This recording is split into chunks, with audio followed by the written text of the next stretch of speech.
여러분이 신앙생활을 잘하는 걸 보고 싶어요.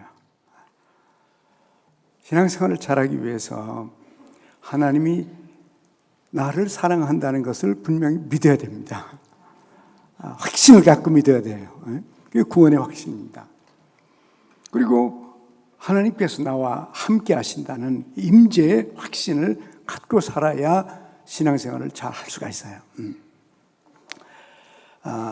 그래서 제가 요셉의 경우를 통해서, 다윗의 경우를 통해서 하나님이 같이 하는 사람들의 모습을 그려봤는데, 오늘은 사도 바울의 얘기를 통해서 한 번 더 마지막으로 보고 싶어요. 여러분, 인생을 살아보면 가족이 있습니다. 우리가 세상에 태어나면 부모들이 있어요. 또 형제가 있어요. 친구가 있고 선배가 있습니다. 그런데 인생을 살다가 사느라고 하면 한 분 한 분씩 떠납니다. 우리를 낳아주시고 길러주신 어머니 아버지들이 떠나세요. 할머니 할아버지가 떠나십니다. 그리고 얼마 가면은 자식들이 한 명씩 집을 나가요. 결혼한 딸의 방에 결혼한 날 들어가 보면은 텅 빈 가슴 때문에 제가 보니까 엄마들보다 아빠들이 더 허전해 하더라고요. 자식도 큰아이가 떠나고 둘째가 떠나고 셋째가 떠나고 요새는 넷째가 떠날 아이가 없어요. 그러나 하나씩 떠납니다. 그리고 얼마 지나면 자기 배우자도 떠납니다. 30년, 40년 같이 산 배우자도 떠나요. 마지막 가서 혼자예요. 어느 정도 나이가 되면 직장을 떠납니다. 아침에 일어나서 일하러 갈 때가 있었는데 어느 날부터 내가 일어나서 갈 곳이 없어요. 건강이 빠져나갑니다. 젊음이 사라져요. 직장 생활을 하지 않으니까 경제력도 없어집니다. 점점 우리는 상실 속에서 살면서 인생의 외로움을 느끼지 않을 수가 없어요. 때로는 병들어서 병원에 입원했을 때 내 옆에 아내가 있고 자식이 있어도 결국은 혼자예요. 혼자 그 질병을 거쳐가야 됩니다. 그렇습니다. 마지막 가서 인생은 결국은 혼자구나. 이 사실을 일찍부터 느끼고 살지 않으면 어느 날 상실이 전개될 때 감당을 못합니다. 그래서 사람들이 디프레션에 빠지잖아요.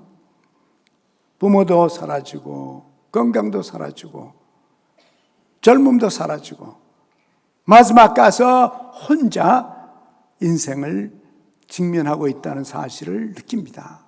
가슴 깊이 느껴요. 뼈저리게 외로움을 느낍니다. 여러분, 인생의 마지막을 보면은 여러분과 함께 끝까지 가시는 분은 주님뿐입니다. 하나님입니다. 내 사랑하는 사람이 다 떠나고 자식도 다 떠나고 건강도 모든 것이 다 떠났을 때 그때 가서 하나님을 찾아서는 늦어요. 당황합니다. 그 외로움을 감당을 못해요. 그래서 여러분이 예수 믿어 구원받은 그날부터 하나님의 임재를 느끼고 믿고 알고 깨닫고 날마다 주님과 더불어 거니는 그 인생을 평상시에 훈련해서 앞으로 상실이 일어나도 마지막 가서 마지막 남은 내 아내나 내 남편이 떠나도 여러분은 주님과 평생 동행했고 그분이 여러분과 함께 하심을 알기 때문에 마지막 순간에도 외롭지 않고 그분과 함께 하나님의 나라에 가게 되길 원합니다. 그렇습니다. 여러분이 하나님을 인정하기 전에, 그 전에도 하나님이 계시다는 사실은, 계셨다는 것은 사실입니다. 여러분이 믿어도 안 믿어도 사실입니다. 그렇습니다. 저 달이 공중에 떠 있는 것은 믿어도 안 믿어도 구름이 끼어도 사실입니다. 하나님의 존재가 그렇습니다. 하나님의 임재도 마찬가지입니다. 하나님이 여러분을 사랑하시고 우리에게 은혜 주시고 우리의 죄를 덮어주시고 예수 그리스도를 보내셔서 우리 죄를 다 사하시고 여러분과 저에게 영원한 생명을 주시는 것은 사실입니다. 우리가 전에 듣지 못해서 그렇지, 깨닫지 못해서 그렇지, 들었으면서도 믿지 않아서 그렇죠. 하나님 여러분을 영원히 사랑하십니다. 하나님은 여러분과 영원히 함께 계십니다. 안 믿어도 여러분과 함께 계십니다. 의심해도 하나님이 여러분과 함께 계십니다. 우리의 가족이 다 떠나도 하나님만은 여러분과 함께, 오늘까지 여러분과 함께 계신 그 하나님은 끝까지 여러분과 함께 계실 것입니다.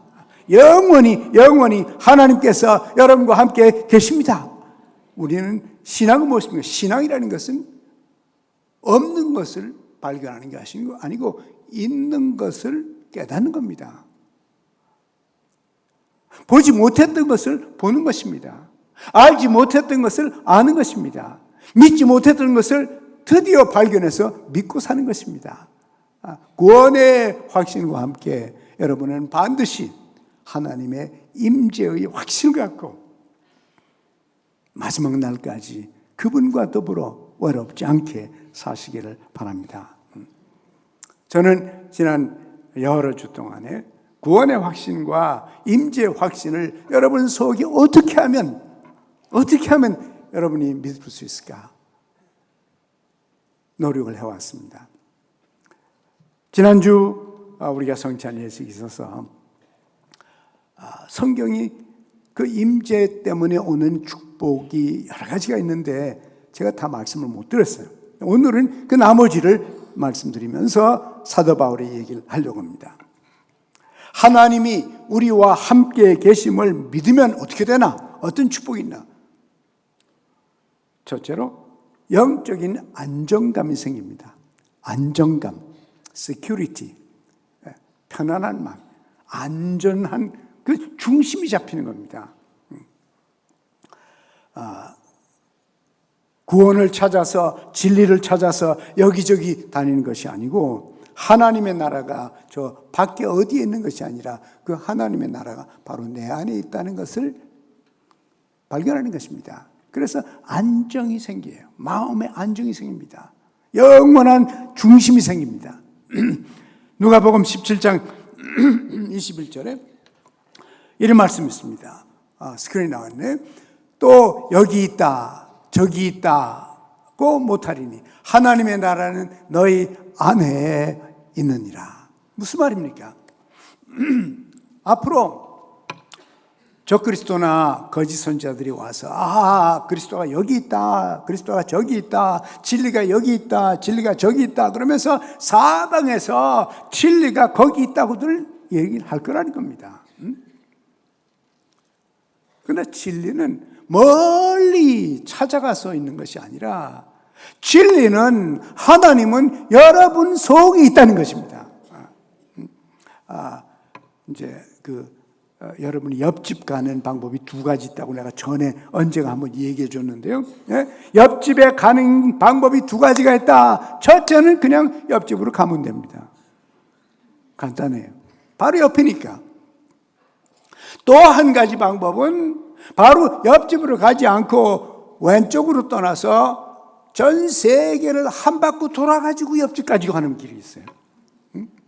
바다를 건너고 산을 넘고 강을 건너고 사막을 거치고 그래가지고 몇 년 만에 돌아서 그 옆집까지 갈 수 있어요. 여러분, 진리는 그렇게 어려운 것이 아닙니다.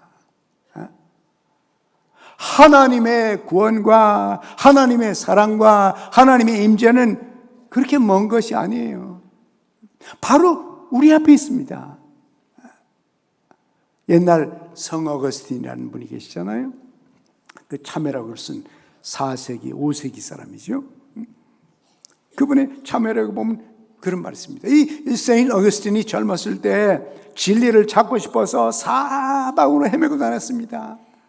이런 철학도 공부해보고 여기도 가보고 저기도 사방으로 돌아다니다가 한참 헤매고 다니다가 마니교라고 하는 그런 이단 종교에 빠졌어요. 세인 어거스틴이 어느 날 깨달았습니다. 나는 하나님을 찾아서 온 동네방네 다 돌아다녔는데 마지막 보니까 하나님이 내 옆에 계시더라. 사실 여러분, 진리는 쉬운 것입니다.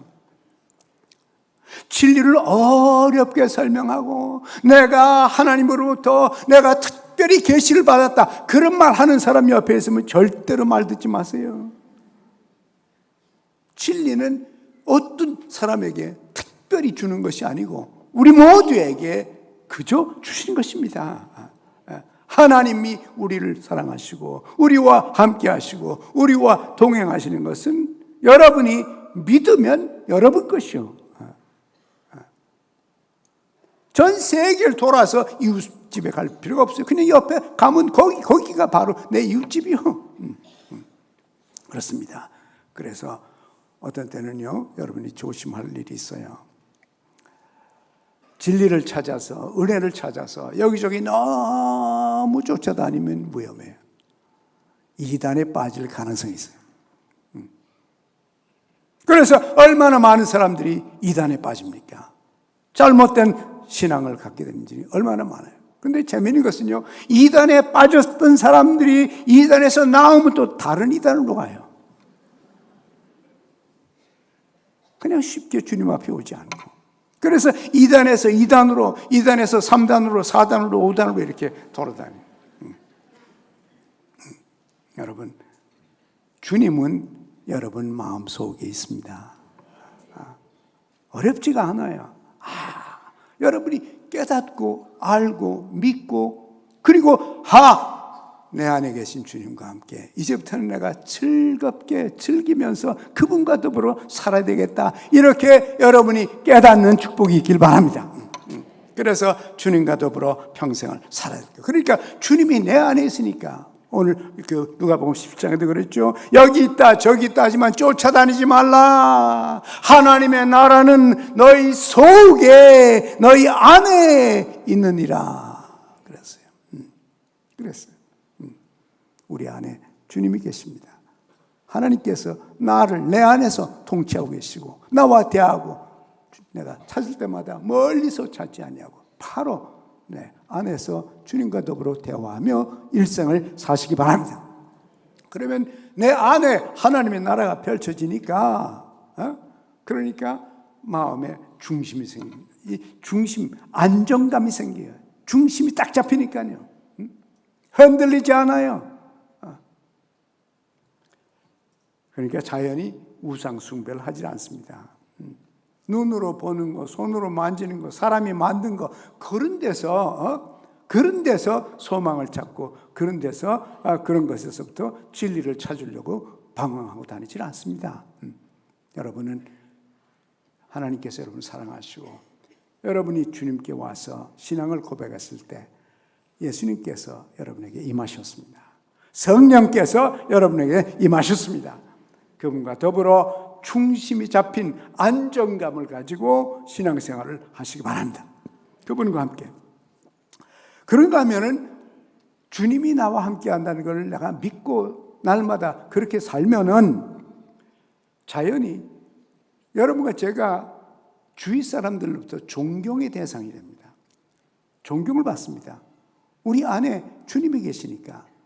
나 혼자 살 때는 나 멋대로 생각하고 멋대로 말하고 멋대로 행동하고 내가 원하는 대로 내 소원대로 살았지만은 주님이 내 안에 계시니까 그분과 함께 날마다 살다 보면은 여러분의 중심 있고 평화 있고 아름다운 모습 때문에 자연히 존경의 대상이 된다는 것입니다. 여호수아 6장 27절을 보면은 이런 말 한번 같이 읽어볼까요? 여호와께서 여호수아와 함께 하시니 여호수아의 명성이 온 땅에 퍼지니라 그랬습니다. 사실 여호수아로서는 겁난 일이죠. 지금까지는 40년 동안 여호수아가 모세의 종으로서 모세의 부하로서 40년을 살아왔는데 갑자기 모세가 저 피스가 산 꼭대기에 올라가더니 그 다음에 내려오질 않습니다. 없어졌어요. 거기서 죽었습니다. 그리고 그 다음부터 네가 모세를 이어서 앞으로 저 가나안 땅을 정복하고 이스라엘 백성을 인도하라. 얼마나 겁이 나겠습니까? 갑자기 지도자가 사라졌습니다. 여러분, 지도자도 떠납니다. 지도자도 떠난 날이 있어요. 모세의 경우도 언제나 그렇죠. 지도자는 떠나도 하나님께서 말씀입니다. 내가 너와 함께 있으리라 그랬습니다. 남편이 떠나도 아내가 떠나도 자식이 떠나도 내가 너와 함께 있느니라. 흔들리지 않는 신앙을 갖고 사시길 원합니다. 그러면 하나님께서 그 사람을 세워서 명성을 주셔서 존경받게 만들어 주는 것이에요. 여호수아 4장 14절에 보면 여호와께서 백성의 목전에 여호수아를 크게 만들어 주셨다 그랬습니다. 여호수아는 똑같아요. 어제나 그제나 과거나 현재나 언제나 똑같은 사람이지만 사람들의 눈에 하나님이 함께 하실 때 사람들의 눈에 크게 보이도록 지도자로서 쓰임받도록 만들어주는 거예요. 존경받도록 만들어주는 겁니다. 어느 한 우리 교회에 계시다가 미국으로 들어가신 분이 계신데 그 젊은 여자분이에요. 젊은 집사님입니다. 그렇게 영어도 잘하지 못해요. 그러나 이분은 제가 아는데 이분의 그 남편이 참 날마다 주님과 같이 사는 사람이에요. 미국을 갔거든요. 그래서 그 미국 여자들이 성경 공부하는 데 들어갔습니다. 그래서 한 1년쯤 성경 공부를 같이 했어요. 성경 공부를 같이 했더니 미국 사람들이 이 젊은 우리 한국 여자 보고 당신이 앞으로 성경 공부를 인도해 달라 그러는 겁니다. 그래서 나는 그런 걸 못합니다. 난 영어가 부족해서. 당신 영어가 괜찮습니다. 인도해 주세요. 우리를 인도해 주세요. 미국 사람들이 이 사람에게 인도해 달라 그러는 거예요. 이분은 착실하게 신앙생활을 하는데 그 착실하게 주님과 함께 사는 삶을 미국 사람들이 보고 한국 여자에게 성경 공부를 인도해 달라 그래서 그래서 막 주저하다가 하나님께서 인도해 달라는데 내가 너와 같이 있어. 그래서 성경 공부를 인도한 지가 벌써 수년이 됐어요. 우리 교회에서 떠난 젊은 한 여자요. 주님이 같이 계시는 것을 사람들이 느끼거든요. 보거든요. 여러분의 인생에도 여러분이 날마다 주님이 함께 하시는 그 임재를 느끼면서 그 임재를 훈련하면서 주위 사람들에게 가정에서나 동네에서나 교회에서나 직장에서나 학교에서나 어디든지 하나님께서 여러분을 존경의 대상으로 만들어 주시기를 원합니다. 그렇게 될 수밖에 없어요. 또 세 번째는 보니까 권위가 생깁니다. 말의 권위가 생긴다고 그랬어요. 성경에 보니까요. 하나님이 같이 하시면 말의 권위가 생긴다 그래요. 사무엘 3장 19절 말씀인데요. 3장 19절 띄었네요. 같이 한번 읽어봐요. 사무엘이 자라매 여호와께서 그와 함께 계셔서 그 말도 하나도 땅에 떨어지지 않게 하시니. 전에는 혼자 살 때는, 혼자 있을 때는 자기 멋대로 살 때는 자기 멋대로 생각하고 자기 멋대로 말했어요. 그런데 주님이 자기와 함께 계심을 알고 자기가 주님과 동행하다 보니까 생각을 해도 주의 뜻대로 생각하기를 원하고 말을 해도 하나님의 말씀을 따라 말하기를 원합니다. 이렇게 되니까 자연히 말에 무게가 생기고 말에 권위가 생기고 그 말이 확실하고 그 사람이 말하면 확실하다, 믿을 수 있다, 저 사람의 말은 조금도 헛된 것이 없다, 이런 진리가 그 속에서 나타나는 것입니다. 여러분, 주님과 함께 하시면 여러분의 말도 무게가 생깁니다. 여러분의 말 때문에 존경받을 수 있고 말 때문에 하나님의 영광이 여러분을 통하여 나타나게 될 것입니다. 이 하나님과 함께하는 사람의 그 축복 가운데 하나예요. 또 네 번째는 모든 일에 지혜롭게 처신한다. 지혜롭게 처신한다. 지혜가 있다는 것입니다. 말을 안 해서가 아니고 결정을 안 해서가 아니고 행동을 안 해서가 아니라 말과 행동과 처신을 지혜롭게 하지 못해서 문제가 생기는 거 아닙니까? 그런데 사무엘상 18장 14절에 보면 다윗의 얘기가 나옵니다. 다윗의 얘기를 보면은 우리 한번 같이 읽어봐요. 그 모든 일을 지혜롭게 행하니라. 여호와께서 그와 함께 계시니라. 다윗의 얘기예요. 하나님이 같이 계시니까 하나님의 지혜가 생깁니다. 여러분, 지혜가 무엇입니까? 하나님을 아는 것이 지혜입니다. 하나님과 함께 사는 것이 지혜입니다. 모든 지혜의 근원은 하나님으로부터 오는 것입니다. 특별한 때만 하나님의 지혜를 구하는 것이 아니라 날마다 사건마다 행동마다 말마다 하나님, 작은 결정 속에서도 하나님이 간섭하셔서 하나님의 지혜가 나타나게 하여 주옵소서. 이렇게 기도하면서 인생의 결정을 해가면 그 결정이 축복이 된다고 말이에요. 다윗처럼 모든 일에 하나님이 같이 계심으로 지혜롭게 행동을 했다. 하나님의 임재 속에 사는 사람들의 축복입니다. 이 다윗의 축복이 우리의 축복이 되길 원합니다. 일생 동안 살아가면서. 또 다섯 번째로 보니까 지도자가 된다 그럽니다. 보십시오. 안정감이 있죠. 사람들이 들떠가지고 불안해서 염려하고 근심하고 이리 튀고 저리 튀고 초조하고 이런 사람이 아니에요. 안정감이 있죠. 중심이 잡혀 있어요. 차분합니다. 왜? 주님이 그 속에 계시기 때문에. 존경의 대상이 됩니다. 말에 권위가 있습니다. 지혜롭게 처신합니다. 이 사람이 지도자가 안 될 수가 없습니다. 하나님이 임재한 사람.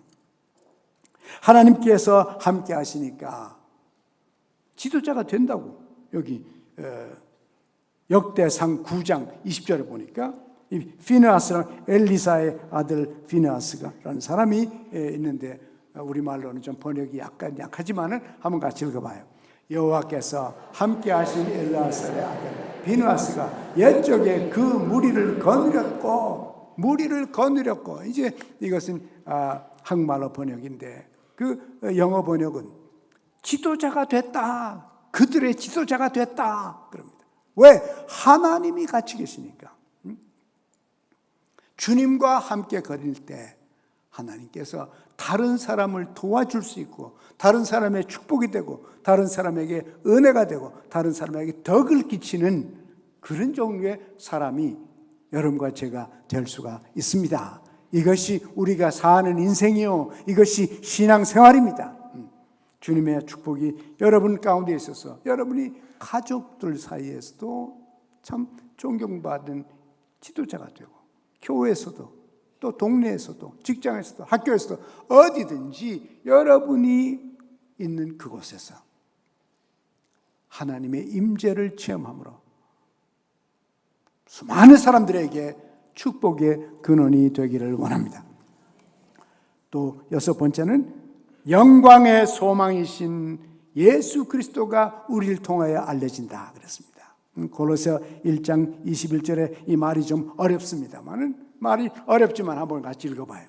하나님이 그들로 하여금 이 비밀의 영광이 이방인 가운데 어떻게 풍성한 것을 알게 하려 합니다. 그죠? 간단히 말하면 여러분이 예수 믿어 구원받고 하나님의 자녀되고 하나님이 나를 사랑하신다는 걸 확실하게 알고 하나님이 나와 동행하신다는 것을 분명히 믿고 그분과 함께 살면 여러분 때문에 소망의 근원이신 예수님이 알려진다는 것입니다. 여러분의 모습을 보면서 예수가 알려진다는 것이에요. 인간에게는 희망이 있다는 것을, 영광스러운 희망이 있다는 것을 우리 속에 계신 예수님을 통해서 알게 된다는 것입니다. 여러분과 제가 주님과 함께 살고 주님의 임재하심을 느끼고 믿고 행동하면 말미암아 우리의 언행심사를 통해서 우리의 삶을 통해서 예수 그리스도의 영광이 나타나기를 간절히 원합니다. 그뿐이 아니라 오늘 사도 바울의 얘기를 보면은 두려움 없이 복음을 전파한다고 그랬습니다. 두려움 없이 지금 사도 바울이 아덴에 있다가 고린도로 왔습니다. 고린도로 와 보니까 예수 믿는 사람이 없잖아요. 이제 처음 그 동네에 왔습니다. 그래서 시나고그에 가가지고 그 회당에 가서 예수 그리스도의 복음을 전했습니다. 여러분, 예수가 그리스도시오. 그분이 죽으셨다가 다시 사셔서 메시아인 것을 우리에게 보여주었고 내가 그분을 만났습니다. 그분을 이제 믿을 때 여러분과 제가 영원한 생명과 부활을 체험하게 될 것입니다. 그리고 분명하게 확실하게 전했습니다. 그랬더니 반응이 세 가지로 나왔어요. 첫째는 유대인들이 적극적으로 반대했습니다. 아주 심하게 반대를 했어요. 그러면서 그 사도 바울을 조롱하고 비난하고 욕하고 아주 핍박을 심하게 했습니다. 그때 이 사도 바울이 하는 말이 이제는 내가 할 말 다 했으니까 안 믿으면 여러분 책임이요. 피가 여러분 손에 있어요. 여러분이 구원받으면 나는 분명히 얘기해 줬으니까 여러분이 믿든지 안 믿든지는 여러분이 정하시오. 이젠 내 책임은 다 했어. 유대인들이 안 믿으니까 난 이제부터 이방인들에게 전하겠습니다. 그래서 반대가 있었습니다. 그러니까 전부가 반대하니까 두려움이 생기죠. 여러분, 우리가 두려움이 있다는 것은, 두려움이 생긴다는 것은 하나님의 임재에 대한 의심이 생겼다는 것이에요. 하나님이 나와 같이 계신다는 것. 여러분, 하나님 누굽니까? 하나님은 절대자예요. 하나님은 무한하신 하나님이에요. 절대자요 무한하신 그분과 여러분이 하나가 되면 여러분은 절대적이고 여러분은 무한한 하나님의 은총과 능력을 체험할 수가 있는 것입니다. 무한대 플러스 원 하면 무한대가 되는 거 아닙니까? 하나님 플러스 여러분과 저, 우리는 하나님의 능력이 우리 삶 속에 있다는 걸 아는 것입니다. 그분이 나와 함께 하심에 내가 두려울 것이 없도다. 내가 비록 사망의 음침한 골짜기를 다녀도 해를 두려워하지 않는 것은 주께서 나와 함께 계십니다. 어느 집사님이 저한테 와서요, 수술하고 나서 저한테 얘기를 합니다. 목사님이 기도해 주고 났는데 수술대를 향하여 그 바퀴를 굴려서 침대에 누워서 들어가는데 이상하게 하나도 두렵지가 않아요. 마음이 편안했습니다. 그래서 들어가서 있으니까 깨보니까 제 병실에 돌아와 있더래요. 왜 그렇습니까? 하나님께서 함께 그 수술실로 들어간다는 것을 믿은 겁니다. 그래서 평화가 있은 거예요. 여러분이 수술 받는 일 없기를 바랍니다만 혹시라도 그런 일 있으면 주님과 함께 가십시오. 말로 표현할 수 없는 사람으로 이해할 수 없는 하나님의 평화가 여러분과 함께 하실 것입니다. 사실 수술대에 들어가는 게 제일 겁나죠. 여러분 일생 누가 눕혀놓고 칼 들고 달라진 적이 있어요? 그것도 몇 개씩 가지고 여러 명이 한꺼번에. 제일 겁나는 시간이에요. 그 시간이 무서운 시간이죠. 그리고 아무리 자기 남편이 있고 아무리 자기 아내가 있어도요, 수술실에 못 들어갑니다. 혼자 들어가야 돼요. 그러긴 마취약 가지고 잠재워 놓습니다. 마취약 조금만 많이 들어가면요 못 깨납니다. 겁나는 시간이에요. 확실히 겁나는 시간. 그런 시간에도 주님이 나와 함께 하시다. 나를 사랑하셔서 날 구원하신 주님. 이 수술실에도 주님이 나와 함께 가신다. 여러분이 여러분 자신에게 상기시켜 줄 때 하나님의 평화가 나타날 것입니다. 그리고 수술을 마치고 나서도 이런 믿음이 있는 사람들은 믿음이 없는 사람보다 3분의 1 빨리 회복합니다. New England Journal of Medicine에 이런 기사가 난 적이 있어요. 제가 만든 얘기가 아니에요. 신앙이 있는 사람이 없는 사람보다 3분의 1 빨리 회복한다. 믿으십시오. 그렇습니다. 왜? 주님이 같이 계시니까요. 주님이 은혜를 베푸시니까요. 주께서 여러분 삶에 역사하실 것입니다. 그래서 우리는 두려움 없이 살 수 있고 두려움 없이 복음을 전할 수 있어요. 이 9절에 보니까요, 밤에 주께서 환상 가운데 바울에게 말씀하시되, 그다음 뭐라고 그랬죠? 두려워하지 말라 그랬습니다. 잠잠하지 말고 말하라. 내가 너와 함께 있도다 그랬어요. 주님이 함께 하신다고. 벌써 두려웠다는 것은 주님의 임재에 대한 의심이 생긴 거예요. 그럴 수도 있어요. 의심이 생길 수도 있죠. 그러나 의심이 생기는 그 순간에 여러분에게 말씀하십시오. 두려워하지 마. 하나님이 나와 함께 계셔. 이 한마디가 여러분에게 사람이 표현할 수 없는 하나님의 평화를 주게 될 것입니다. 잠잠하지 말고 말하라. 무엇입니까? 용기를 줍니다. 두려워서 하고 싶은 일을 하지 못해가지고 결국은 아무것도 안 된 일들이 얼마나 많아요. 여러분, 두려워서 안 해가지고 된 일이 있습니까? 두려워서, 불안해서, 걱정이 돼서 안 해가지고 된 일은 하나도 없어요.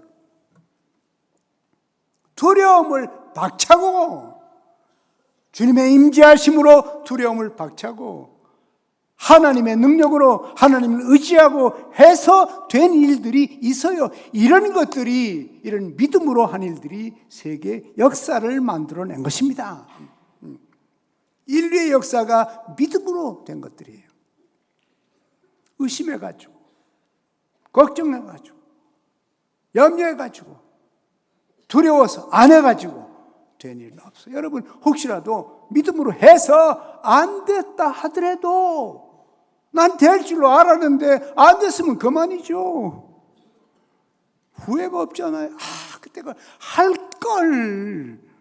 걸 안 하죠. 해봤으니까. 안 돼도 후회가 없어요. 해서 안 된 거. 하나님의 섭리가 있는가 보다. 하나님이 다른 길을 여시는가 보다. 여러분 그렇게 믿으면 되잖아요. 그렇습니다. 여러분 믿음으로 주님과 함께 사시기 바랍니다. 이것이 우리가 사는 길입니다. 그뿐이 아니고 아무도 널 해치지 못한다. 내가 너와 함께 있기 때문에 아무도 너를 해칠 수 없다. 여러분 이런 믿음 가지고 어려운 시대에 살아가시길 바랍니다. 그리고는 이 도시 안에 내 백성이 많이 있다. 바울은 외로웠습니다. 아데네에서 고린도에 와가지고 유대인들 회당에 가서 복음을 말했는데 아무도 듣질 않아요. 적극적으로 반대를 합니다. 또 그리고 철학자들은 논쟁을 하자고 그럽니다. 그런데 그 중에도 복음을 듣고 믿는 사람이 있습니다. 믿는 사람이 생겨요. 하나님이 나와 함께 하시고 하나님이 나를 사랑하시고 이 사람들을 향하여 복음을 전하했을 때 담대하게 복음을 전하면 믿는 사람들이 생겨요. 오늘 이 본문 말씀에도 보면 그래요. 여기 보니까 유스도라는 사람이 구원받았다 그랬어요. 그죠? 7절에 디도라고 하는 유스도, 이 사람이 바로 회당 옆집 사람인데 회당에서 쫓겨나서 그 집으로 들어갔어요. 그 사람이 예수 믿게 됐습니다. 히랍 사람이에요.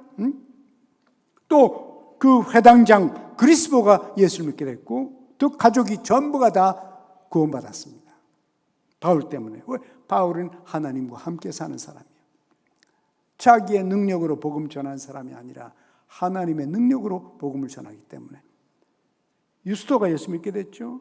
그리스보와 그 온 가족이 예수 믿게 됐죠. 그 밑에 보니까 8절에 수다한 고린도 사람도 듣고 믿고 세례를 받더라. 여러분과 제가 주님의 사랑을 믿고 영원한 사랑을 믿고 주님이 나와 함께 계심을 믿고 주님과 더불어 동행하면서 용기 있게 복음을 전하면 누군가 여러분 때문에 구원받는 사람들이 생길 것입니다. 이것이 우리가 원하는 인생이에요. 누군가 다 믿지는 않을 거예요. 그러나 누군가 믿습니다. 우리 교회 안에 전도 복활 훈련 받는 사람이 한 1,300명 되죠. 여러분이 전도 훈련 받을 때 경험을 했습니다.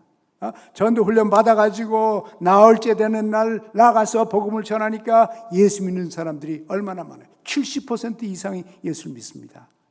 분명하게 사도 바울이 분명하게 전했다고 분명하게 전하면 사람들이 예수를 믿습니다. 우리가 전도하러 갈 때 기도하고 나가지 않습니까? 기도해달라고 부탁해놓고 나가지 않아요? 주님이 동행하시기 때문에 성령님이 함께 하시기 때문에 우리가 복음을 전할 때 예수를 믿어요.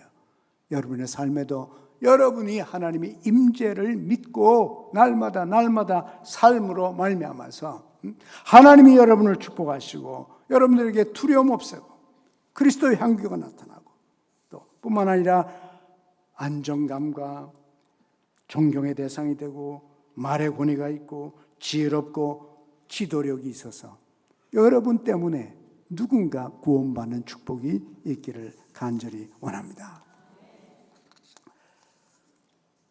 엘리 덩킨이라는 분이 쓴 시가 있습니다.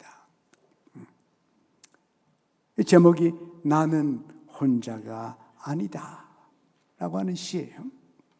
나는 혼자가 아니다. 남들은 나의 선택한 길과 다른 길을 걷고 있지만 나는 혼자가 아니다. 남들은 나를 조롱하고 같은 길을 가자고 강요를 해도 나는 혼자가 아니다. 세상을 향해 아니요 라고 말하는 것은 결코 손해가 아니다. 나는 혼자가 아니기 때문에 친구들이 뜻을 같이 하지 않는다고 불평을 해도 다른 사람들이 나를 이상한 사람으로 볼지라도 또 내가 이 길에 미혹이 있듯이 보여도 예수님께서 걸어가신 그 길을 선택하는 이상 나는 혼자가 아니다. 우리는 혼자가 아닙니다.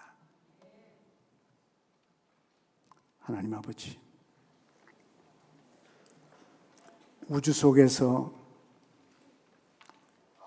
우주를 창조하신 하나님을 알지 못하고 혼자 살아오던 저희들에게 주님 나타나셔서 눈을 뜨게 하시고 죽은 영혼을 살리시고 귀를 열어주시고 마음을 열어주셔서 하나님이 아버지이신 것을 믿게 하신 것 감사합니다. 예수가 그리스도시요 살아계신 하나님의 아들이요 나를 위하여 십자가에 돌아가신 나의 구주이심을 믿게 하신 것 감사를 드립니다. 우리의 구원뿐만 아니라 하나님께서 나와 함께 하시며 동행하시고 나를 떠나지 아니하시고 나를 버리지 아니하시고 세상 끝날까지 동행하시니 감사를 드립니다.